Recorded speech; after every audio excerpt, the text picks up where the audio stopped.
Yo, welcome back to another Pokemon Scarlet and Violet VGC video. I'm your host, Jose Rocks, and today we have a juicy one for you. So I want to get follow up on one of the previous videos I made a couple days ago on some of the new Pokemon that are revealed, as well as some of the new moves. I kind of went through it without actually watching the trailer yet, because I was still watching Worlds and I kind of didn't want to spoil it for myself. But I had just seen a couple posts on Cerebi about some of the new moves. But now I've actually, gone through and looked at what some of the moves actually do and some of their effects. And I kind of want to go over that, as well as go over some more of the Pokemon that are going to be returning. We're not sure when exactly they're returning, but I think they might be with the second DLC. But I kind of wanted to go over some more of them, because we kind of centralized the last video around just Incineroar coming back, which is going to be really impressive. But there are also some more cool Pokemon that'll be coming back as well. So we'll actually start with that. So we can click on this image right here. So of course, we saw that Incineroar is coming back, right? Decidueye is already in the game, but that also means that we're getting Primarina back. So Primarina is a pretty cool Pokemon. I think it can be really good in the Tera format, because it was already very powerful with the 126 base special attack, and now you can Tera in the Fairy and get like really powerful Moonblast, right? I mean, of course, Fluttermane is going to do that better, but now you also have that coming off a water stab if you want to go for like the Tera water Hydro Pumps or Hydro Cannon. So Hydro Cannon is a base 150 attack. Can't really see it right here because it says illegal, but that's just because the Pokemon's not in the game. But Hydro Cannon is really strong, and now you can Tera in the water, and you can use Liquid Voice to make your Hyper Voice do a lot of damage as well. Where is it? Hyper Voice. And now you have a spread damage water type attack that can't miss. That if you Tera in the water, can be really, like, this can be a really solid triggering Pokemon. It's base 60, so you can go min speed on it, or just give it enough, take away enough EV so it can like underspeed Iron Hands and Trick Room and things like that, and then you can just go from there, right? This Pokemon, I feel like it can be really good in the Tera format. Then you can also, that's just the offensive side of it. You can also go for some defensive synergy. So we also getting the final evolution Superior, which is, I'm in the wrong thing. Oh no, I'm not.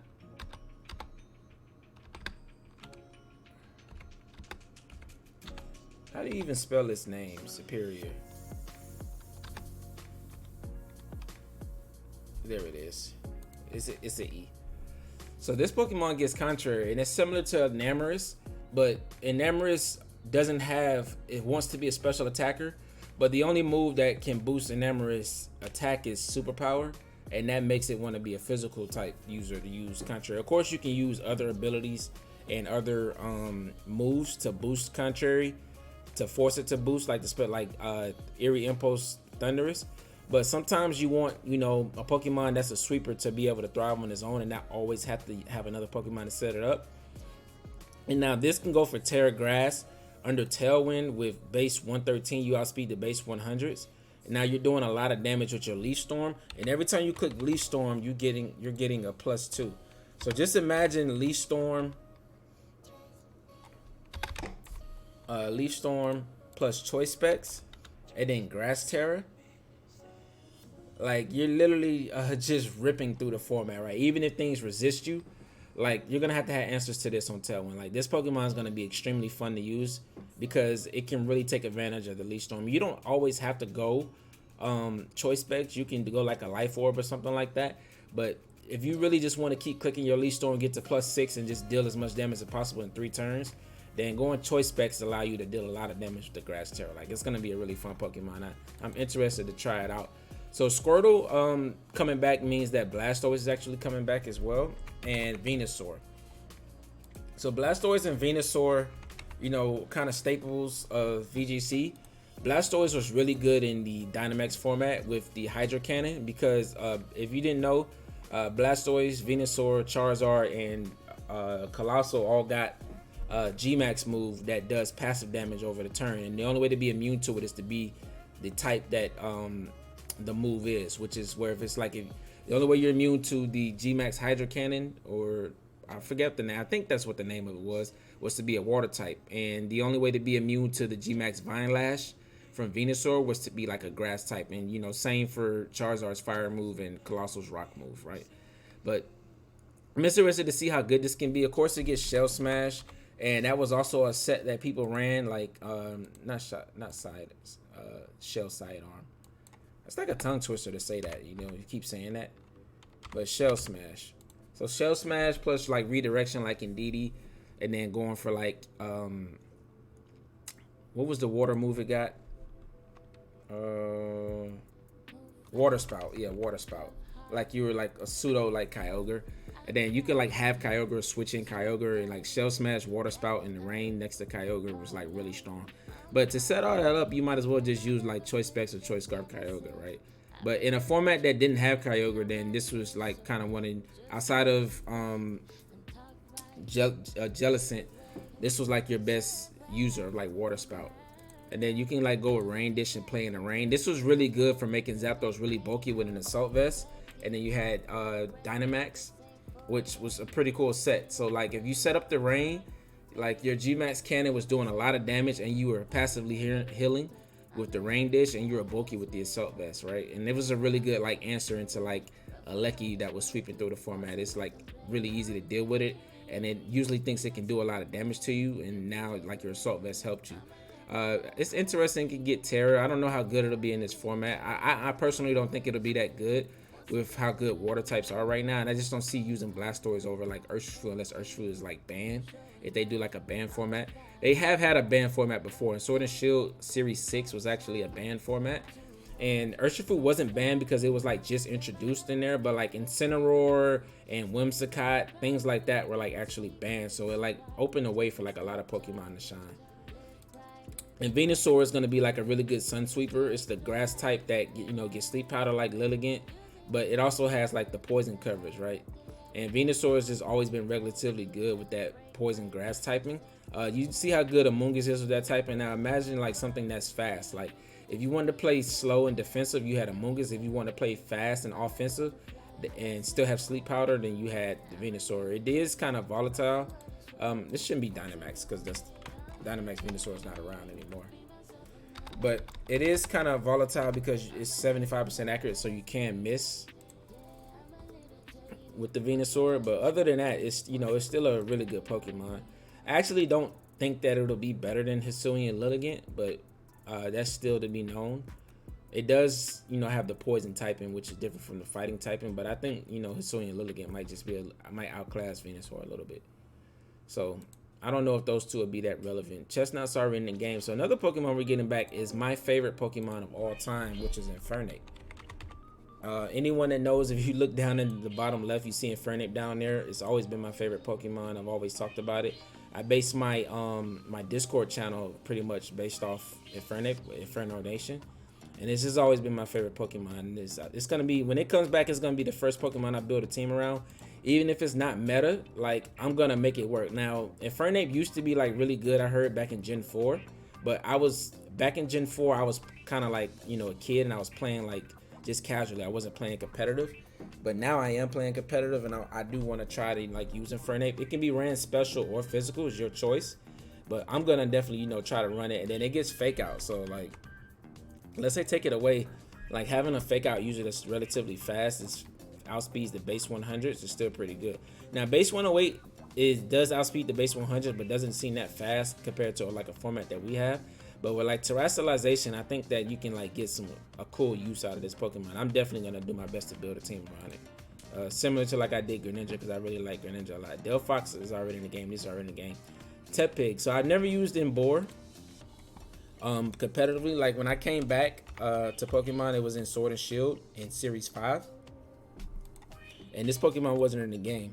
So it has Reckless. Its attacks with crash damage have 1.2 times power. So like this with like Flare Blitz is like really strong, right?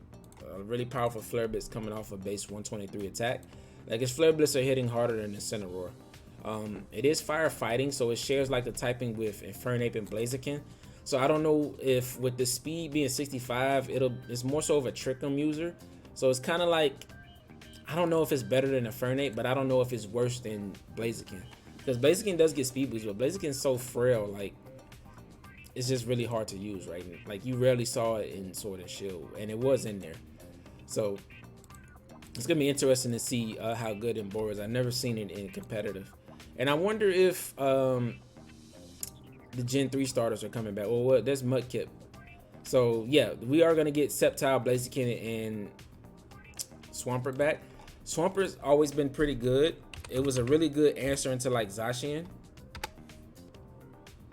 But other than that, it wasn't, you know, the 4 times weakness to grass kind of held it back.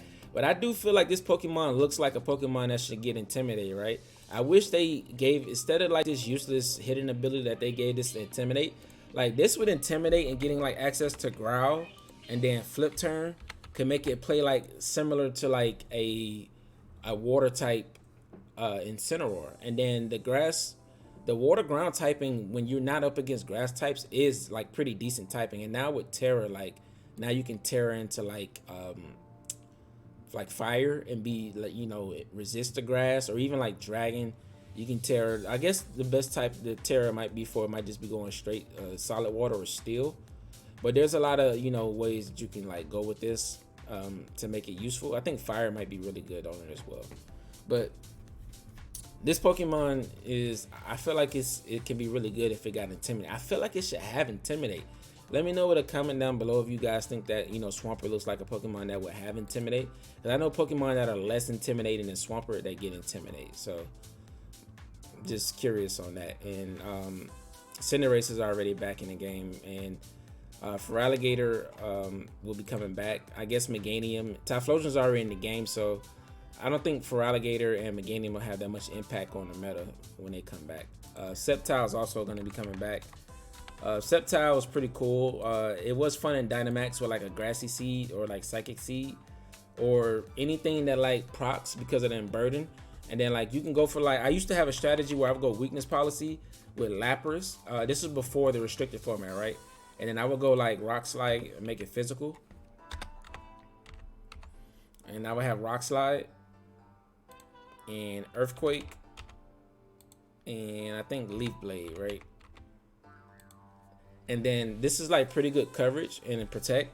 And then I would go with Lapras, and I would make Lapras like make its attack, take away its attack EVs, and put Ice Shard on it, right?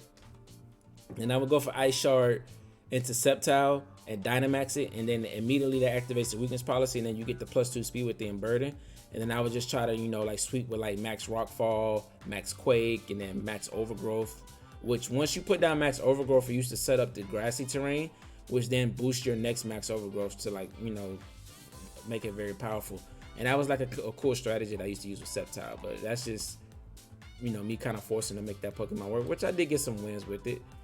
But so that's pretty much it for the ones that they revealed, some of these starters. I don't think I missed any that's really relevant. So we're gonna go back. And now we're gonna talk about this Tera type. So now that they've shown that Excalibur is using this Tera type, I don't know if this will be like a new type that'll be announced. It's like the 9th type, or if it's only for like this gen. It's like a gimmick for this gen, and it's like a Crystal Tera.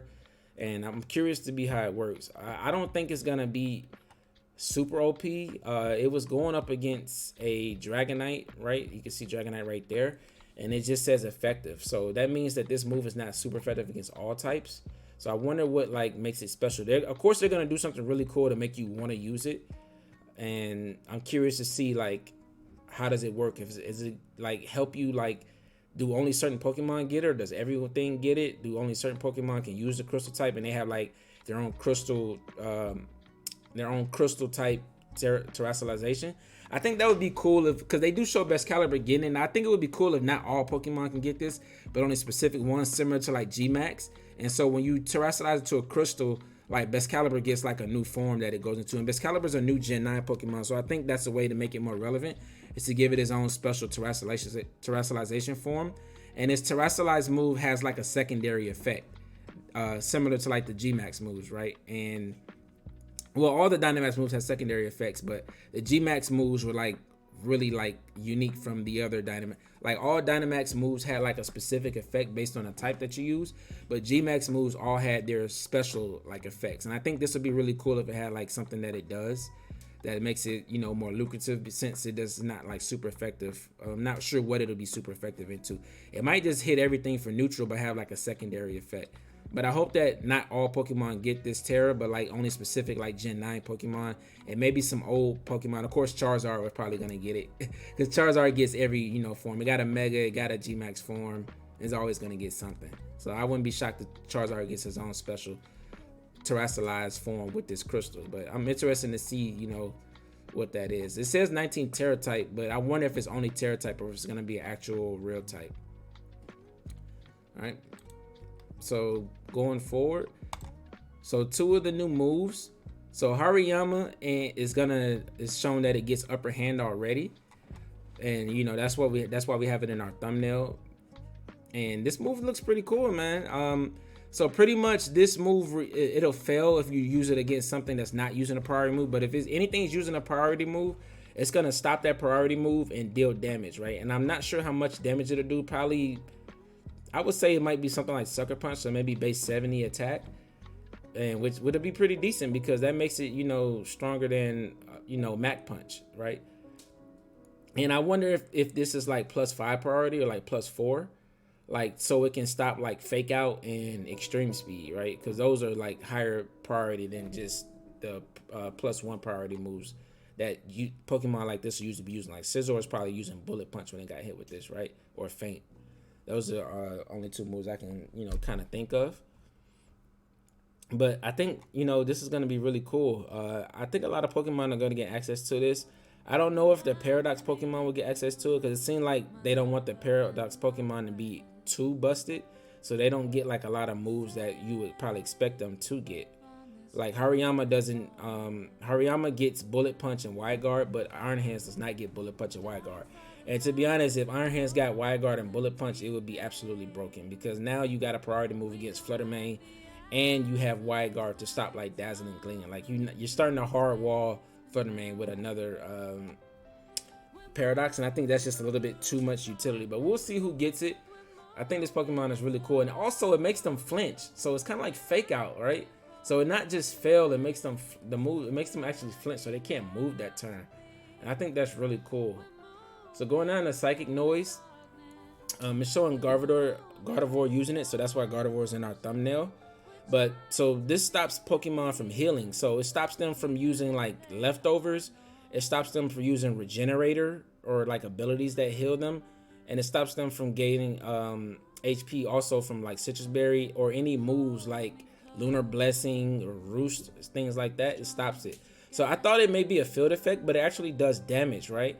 So it's kind of like Throat Chop, right? You know how Throat Chop does damage and stop you from using sound moves? It's similar to that, like a physical, well, special, like a damage dealing heal block / Throat Chop, right? And that's, you know, kind of, I guess, how I want to think of it. If it is similar to Throat Chop and stops healing things from healing, then I think it may be like 80 base power, which is still pretty good for the effect that it has. I think that's really cool. So we're gonna go ahead and get into some more of the new moves that were revealed. So I think they put these 2 up here. So Iron Crown, and as I said, its typing did get revealed, still Psychic. So that means that when Terrakion gets announced next, it's gonna be Rock Psychic, which I think is pretty cool typing. I can't really think off the top of my head another Rock Psychic type. Let me see if I can look one up.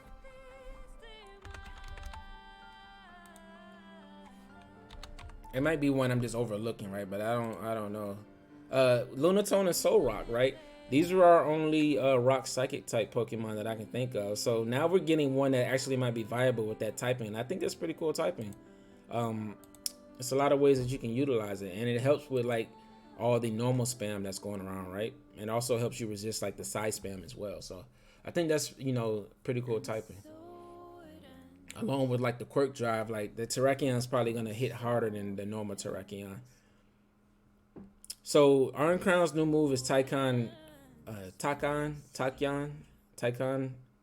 I'm not sure how to pronounce that.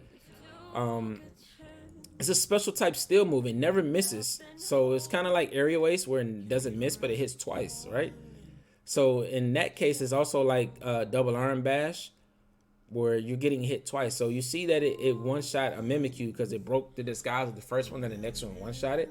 Now Mimikyu is not the bulkiest of Pokemon, but it can be kind of bulky.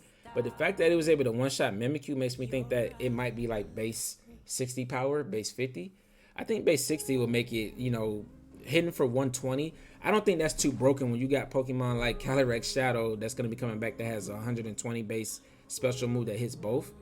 I don't think, you know, giving new Pokemon powerful moves to give them a niche, I don't think that's a bad thing. I think that just makes more Pokemon viable and gives things more niches so you can actually take advantage of its new move, right, and allow Cobalion to shine. So I hope that it is base 60 and hits twice, so that's like, you know, base 120. I think that's pretty good, and that's, you know, gets rid of the Focus Sash Pokemon that are weak to steel types, like Flutter Mane with Focus Sash as well. Like this with a Choice Scarf, it just, you know, it'll do that to Flutter Mane. So I think that's pretty cool, and the fact that it can't miss is really good to help you get around like those minimize strategies and things like that.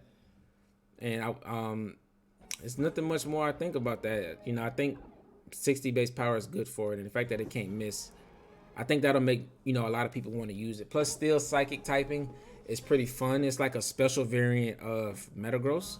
So I'm interested to see, you know, what that typing does. That typing is really good. It's really only weak to like ground, dark, and fire, I believe. So I think that's, you know, really good for it. All right, so get into the last Pokemon. It's going to be Raging Bolt. Raging Bolt's Electric Dragon, which I kind of predicted. And it is a dragon, so it does look like a dinosaur though, but its move is really cool. Thunderclap. So this just one shot arm bundle, right?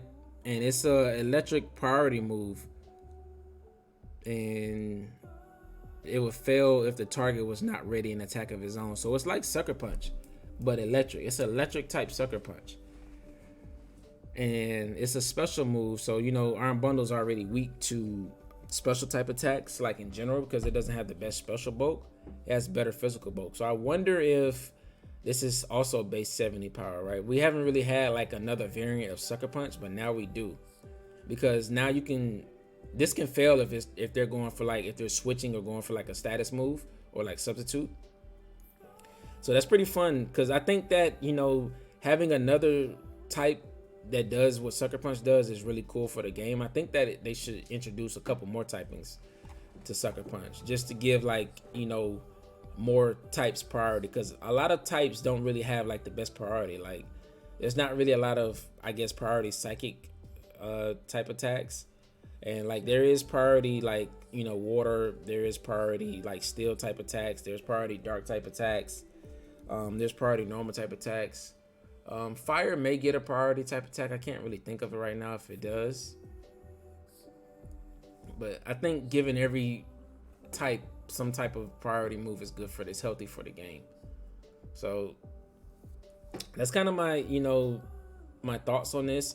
And again, like Incineroar coming back, like I spoke about in the last video, I don't think it's bad for the game. I think that it's good for the game, and, you know, the thought process that Incineroar coming to the game balances it.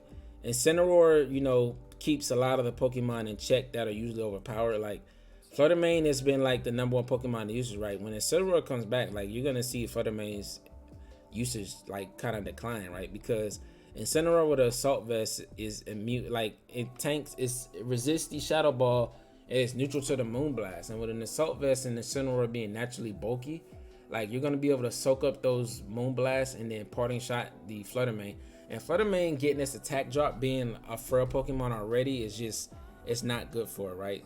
And like Incineroar was one of the reasons why Zacian, while it was still broken, wasn't completely busted and like unbeatable, because of Incineroar existing. So Incineroar is like, the effect that it has on the metagame is healthy in my opinion, because while it is on a lot of teams, it's nothing but like a damage control Pokemon, right? It keeps like hyper offensive teams honest, right? They can't just like sweep through your team, because they have to respect the Incineroar switch in, because it has very good typing. And now with Incineroar having access to Tera, like Terra Grass and Incineroar, Like I can't state like how good that is now that Incineroar can, you know, have a Tera type. It can always can run safety goggles to be immune to the Amoonguss, but now you can run Tera Grass with the Citrus Berry with the Assault Vest and be immune to, like, you know, the Amoonguss. And now if you're going for Grass Terror, you can tear in the grass with Terra Blast, and now you can deal with Urshifu easier, right? Because Urshifu is going to want to still click Surging Strikes into you since you're fire type, but now going into grass typing, because it can read you going into grass and like go for a close combat, but now you're intimidating the close combat, so now it's doing reduced damage, right? And now if you have a Citrus Berry, then that could be like a 3-hit KO on a Incineroar when it's bulky. So, and then you can parting shot it or just KO it back with like a Terra Blast after it drops its defenses with close combat. So I think that's a really unique, you know, Incineroar most likely is going to be Water Terror or Grass Terror. But I do think Grass Terror is going to be the best thing on it, because Incineroar is just a defensive tool, and I really like, you know, what it does for the game. And I wish there were, Landorus is similar to it, Arcanine is similar to it, but none of them really do with like what Incineroar does. Like Landorus, like while it can be like red and switched in and KO with like an ice move, like Incineroar is usually never one shot by switching in. It's usually always able to survive a switch in.